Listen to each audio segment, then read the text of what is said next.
Really good start from McMullen. Just 5 from the first over means McGurk will keep the strike. 1 in the books. It's 5 for none. That's the end of the first serve. I think for this Scotland attack. Nicely played, a hand on it from cover point. I think that's Michael Jones there, but doesn't get enough of it to cut off the boundary. That's wringing his hand in pain. A little bit. Just bowls him straight through. Hero one day, and it's literally 0 the next for Travis Head. It's a little nip backer. Great plans from Curry. Going to be able to get that ball moving. It's him straight through. You don't see that happen to Head. Departs for a to do the same. Good stroke. Takes the aerial route again. Going to get 4. Fraser McGurk. He's not exactly orthodox by any stretch, but he can be very effective when he gets going. Think about the balance of this Scotland lineup, Mel. Probably a little surprised to see as many changes. Do you feel they're... Yeah, this has gone a long, long way up. Has he got enough of it? He doesn't think so. Long on, nestles underneath it. It's Soul again. Somehow he hangs on in these conditions, but both openers are back in the hutch and Scotland are on top. It was inhaled then in this stadium, and he had to juggle it. And Fraser McGurk departs for 16. Good stroke. Gets it through the covers and will get 4. Room outside leg stump, he breaks the pressure that was building on him. 3 consecutive dots, and now it's a first boundary for Cameron Green. For these two countries, wanting to be that side that does well. Yeah, that's an outstanding stroke, and it's going to go all the way. Nation from Inglis, who just scoops it over his shoulder, gets into position early. It was a back of a length delivery from Brad Whale. Yeah, just helped it on its way, really. Really well struck. He gets it in front to square. Wheel maybe not quite out that part of the pitch, and Lees could just been sent a couple of yards behind square. The 50s come up here in the... in place. And the problem is that's a shorter ball, but around wasting time. Leans back, cracks that one. We're out there because that is a smoking from Inglis.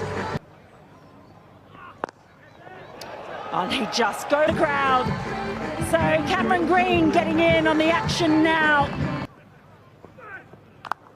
Short, carved away. If it's a bouncer, it's got to be good. And oh dear, that's 1 down. You got to watch the ball, but you've also got to watch what's around you. I don't think he'll be living that down anytime soon. Yeah, but I think actually he's rolled his fingers over it. We've talked about his express pace here, Sol, and what he brings to the team, but 2 of his first 4 deliveries as we see him go over his chair again.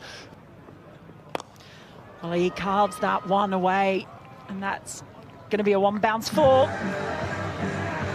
So Curry getting a little bit of treatment now, coming back into the attack and not getting as much assist. That's gone straight up. This should be out. It's in the air for an age, and it's taken. Brad Curry does strike again. It is his day here in Edinburgh, and removes the... Here we go, bringing the left-hander back in. Couple of wide ones, couple of loose to start with, but as soon as he finds that line, Cameron Green hasn't really ever got going. He's only... 7 overs left. As Greaves comes back in, drags one down, and he's pumped. Not the length you want to bowl to Inglis, who's been so quick at picking up that length. And it's a maximum and immediate pressure on Chris Greaves. Yeah, English does it again, recognising that he picks up length so quickly. The wicketkeeper, small man, small in stature, but he hits the ball a long way. We know Greaves loves to bowl those googlies, those back of the lengths, try and skid on, rush. Australia. tossed up, they pumped down the ground, long on is there, but it's going to go well to his left, and it's going to be 6 more, the second maximum of the over. Australia taking a liking to the wrist bin of Chris Greaves. Yeah, we saw the 6 earlier from going that little bit too short, this time a little bit too full. Marcus Joyce getting into early innings, but he's not going to miss out on a half volley, just a nice extension of the arms. It's a big over.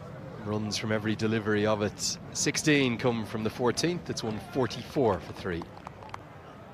You can then go out and play your game. That is brilliant footwork there from Inglis. Inglis today has been the only batter who's really ever got on top of this surface, on top of this pitch. And we once again recognising length quickly, recognising the slightly fuller length from what, using his feet, getting leg side of the ball, looking to look for that gap through mid-off, over extra cover, and he gets another boundary to his total.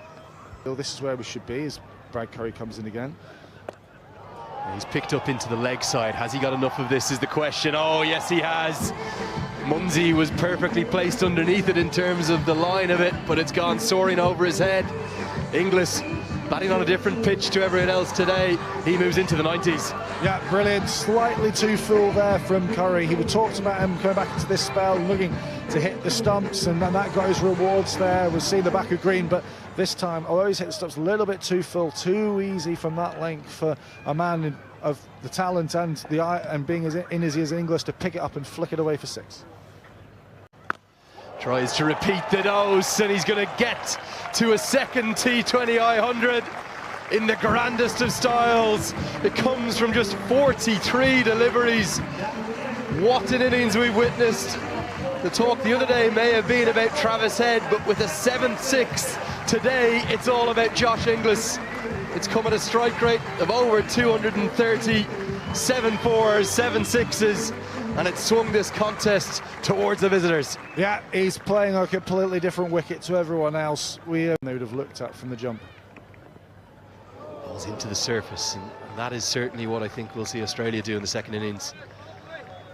We saw them do it so well. Their taller fast bowlers bang it into the pitch and make timing much more difficult for the batters.